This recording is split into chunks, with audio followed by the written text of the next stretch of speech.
First question यही रहेगा कि जर्नी के बारे में तो बताएं, पर पहले कैसे ये स्विच आया कि all of a sudden you were dental surgeon and then you try to switch to administration?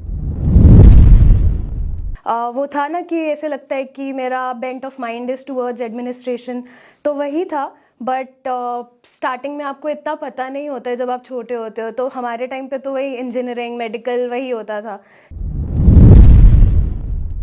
एक सपोर्ट की भी कितनी ज्यादा रिक्वायरमेंट रहती है, स्पेशली अगर फ्रेंड्स और फैमिली आपके डिसीजन को इतना ज्यादा पॉजिटिवली ले और इतना ज्यादा सपोर्ट करें। इसका एक तो आपकी प्रिपरेशन के ऊपर क्या इम्पैक्ट देखने को मिला, हाउ यू प्रिपेयर्ड योरसेल्फ, उसमें कितनी सपोर्ट रही। दूसरा, जब आप ऑन फील्ड भी जाके काम करेंगे तो उसमें ये सब चीजें कितना आप इनकलकेट कर पाएंगे? आई थिंक इस पूरी जर्नी में आपका मेंटली स्ट्रांग होना बहुत इंपॉर्टेंट होता है। और क्योंकि यू नेवर नो कि ये जर्नी कितनी लंबी जाने वाली है, because when you jump into it आपको यही होता है कि मुझे क्लियर करना है, but how much time will it take वो किसी को नहीं पता होता है।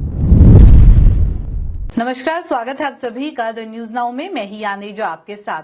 हाल ही में जेकेपीएससी के रिजल्ट्स डिक्लेयर हुए हैं और उसी बीच जेकेएएस 2022 में 19th रैंक सिक्योर करने वाली डॉक्टर रिजुता महाजन आज हमारे साथ स्टूडियो में मौजूद हैं। उनसे बातचीत करेंगे और जानने की कोशिश करेंगे उनकी जर्नी के बारे में कि कैसे डॉक्टर से वो एडमिनिस्ट्रेशन की और उनका सफर कैसा रहा और क्यों ये स्विच जो है देखने को मिला। सबसे पहले तो आपका स्वागत है द न्यूज नाउ में and congratulation. Thank you ma'am, thank you so much. First question यही रहेगा कि जर्नी के बारे में तो बताएं, पर पहले कैसे ये स्विच आया कि all of a sudden you were dental surgeon and then you try to switch to administration? I think all of a sudden कुछ भी नहीं होता है। बचपन से कहीं ना कहीं दिमाग में था कि I want to go for administration. वो था ना कि ऐसे लगता है कि मेरा bent of mind is towards administration, तो वही था। बट स्टार्टिंग में आपको इतना पता नहीं होता है जब आप छोटे होते हो, तो हमारे टाइम पे तो वही इंजीनियरिंग मेडिकल वही होता था।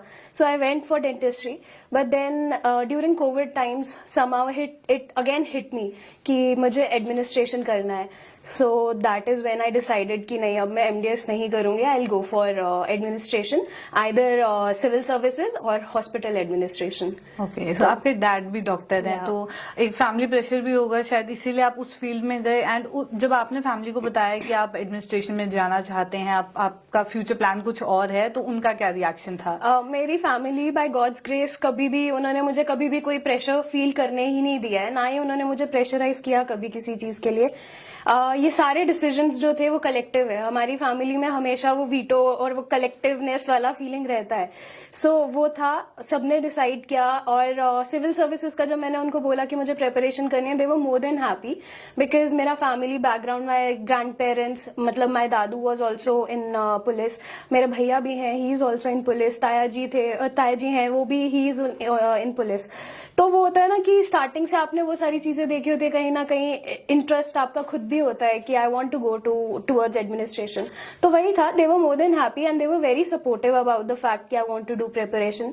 तो मैंने सारा प्रिपरेशन घर से ही किया है। अगर सपोर्ट नहीं होता तो ये पॉसिबल नहीं हो पाता। एक सपोर्ट की भी कितनी ज्यादा रिक्वायरमेंट रहती है, स्पेशली अगर फ्रेंड्स और फैमिली आपके डिसीजन को इतना ज्यादा पॉजिटिवली ले और इतना ज्यादा सपोर्ट करें। इसका एक तो आपकी प्रिपरेशन के ऊपर क्या इम्पैक्ट देखने को मिला, हाउ यू प्रिपेयर्ड योरसेल्फ, उसमें कितनी सपोर्ट रही। दूसरा, जब आप ऑन फील्ड भी जाके काम करेंगे तो उसमें ये सब चीजें कितना आप इनकलकेट कर पाएंगे? आई थिंक इस पूरी जर्नी में आपका मेंटली स्ट्रांग होना बहुत इंपॉर्टेंट होता है।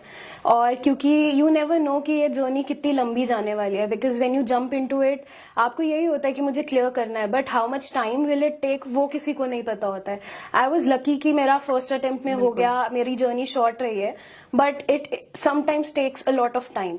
तो उसमें आपको फैमिली सपोर्ट, आपका फ्रेंड्स का सपोर्ट बहुत इंपॉर्टेंट है, because whenever you feel low, whenever you feel depressed, it is important you talk out with somebody. नहीं तो आप खुद सोचते रहोगे, खुद परेशान होते रहोगे, एंड उससे आपकी एफिशिएंसी इन स्टडीज भी कम हो जाती है जी। So that is why I think support is very important, चाहे वो फैमिली का हो, फ्रेंड्स का हो, बहुत इंपॉर्टेंट है. एंड इनफैक्ट अभी जर्नी में भी आगे in service also how to handle the pressure, how to manage my work life and my personal life, ये सब फैमिली सपोर्ट से ही हो पाएगा. तो that is why support is very important. बिल्कुल, आपने फर्स्ट अटेम्प्ट में इसे क्लियर किया, तो मैं चाहूंगी आप हमारे व्यूअर्स के साथ अपनी जर्नी भी जो है शेयर करें कि कैसे आपने इसको फर्स्ट अटेम्प्ट में क्लियर किया. क्या आपने कोचिंग ली, नहीं ली, या फिर जितने भी आगे एस्पिरेंट्स हैं जो इसकी तैयारी करना चाहते हैं या कर रहे हैं, उन सब के लिए अगर कोई स्ट्रैटेजीज अगर आप बताएं. मैं क्योंकि मेडिकल बैकग्राउंड से थी, तो स्टार्टिंग में मैंने एक्सप्लोर करने की कोशिश की थी. मैं यूट्यूब पे गई, मैंने टॉपर टॉक्स देखा, सब कुछ देखा. मैंने खुद का स्ट्रैटेजी बनाया. मैंने एक्चुअली 2 मंथ सिर्फ यही देखा कि टॉपर्स ने क्या पढ़ा है, कैसे पढ़ा है, उनका स्ट्रैटेजी कैसे था. फिर उसको अपने हिसाब से पर्सनलाइज किया. बट तब भी मुझे ये लगा कि मुझे कहीं ना कहीं एक डायरेक्शन की जरूरत है, because there is a lot of bombardment of information from every side. तो आप सारी चीजें देखोगे लेकिन आपको समझ नहीं आएगा, वो कंफ्यूजन में बहुत टाइम स्पेंड हो जाता है. इसीलिए आई went for online coaching from vision IAS Delhi से इंस्टीट्यूट था, उनका क्लासरूम प्रोग्राम था. उससे मुझे एक डायरेक्शन मिल गई कि मुझे अपनी जर्नी कैसे करनी है, एक प्रोसेस स्ट्रीमलाइन हो गया. देन उसके बाद एड ऑन होती गई चीजें, बिकॉज कई बार ऐसा होता है कि जैसे हम लोग एक बुक आती है शंकर IAS के एनवायरनमेंट की, तो अब ये है कि सब उसको पढ़ने को रिकमेंड करते हैं, बट मैंने वो बुक कभी नहीं पढ़ी बिकॉज मुझे वो सूटेबल कभी नहीं लगी अपने लिए. आई वेंट विद राउस का मटेरियल. सो दैट मतलब मेरा यही रहेगा कि जो भी आपकी स्ट्रैटेजी है वो खुद पर्सनलाइज्ड होनी चाहिए. जो मैं बुक्स पढ़ रही हूँ शायद वो किसी और को समझ ना आए.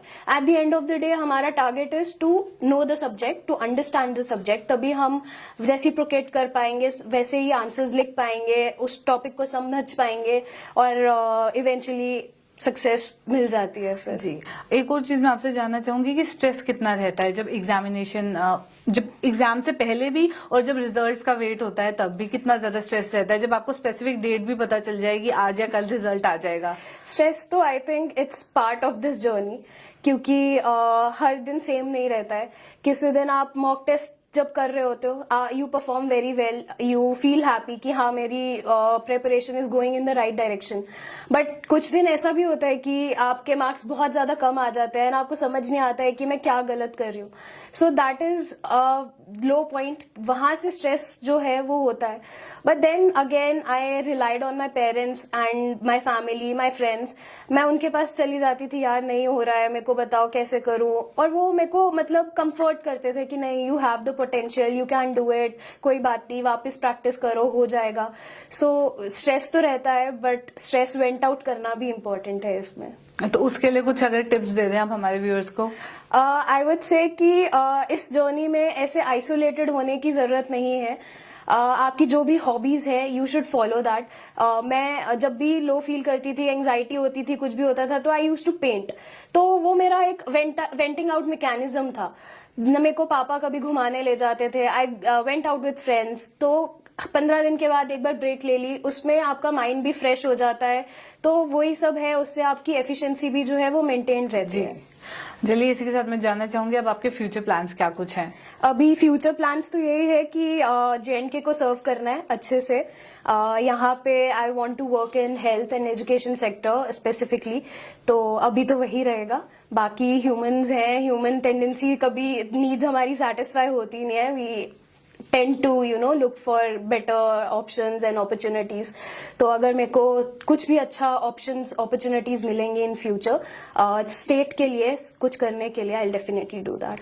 बहुत बहुत शुक्रिया हमारे साथ ज्वाइन करने के लिए. मैं चाहूंगी जाते जाते हमारे व्यूअर्स के लिए, स्पेशली जो एस्पिरेंट्स हैं जो तैयारी कर रहे हैं या करना चाहते हैं, उन सबके लिए कोई मैसेज. सब भी यही है कि 8 अक्टूबर को हमारा प्रीलिम्स है फिर से. तो अच्छे से प्रिपेयर करें, बिकॉज प्रीलिम्स जो है I think is the most tricky part in all the 3 stages. तो उसमें यही रहेगा कि जितना आप रिवाइज कर सकते हैं, जितना प्रैक्टिस कर सकते हैं. मॉक टेस्ट बहुत इंपॉर्टेंट है, उससे आपको अपना प्रिपरेशन एनालाइज करने में हेल्प होती है कि आप कहाँ पे स्टैंड कर रहे हैं. So I would say just revise revise revise and practice practice practice, because it makes man perfect. तो यही रहेगी मेरी एडवाइस. बहुत बहुत शुक्रिया हमारे साथ ज्वाइन करने के लिए. Thank you so much. तो ये थी डॉक्टर रिजुता महाजन हमारे साथ. ऐसे कॉन्वर्सेशंस लेके आपके साथ फिर मुलाकात करूंगी. फिलहाल के लिए दीजिए इजाजत. नमस्कार.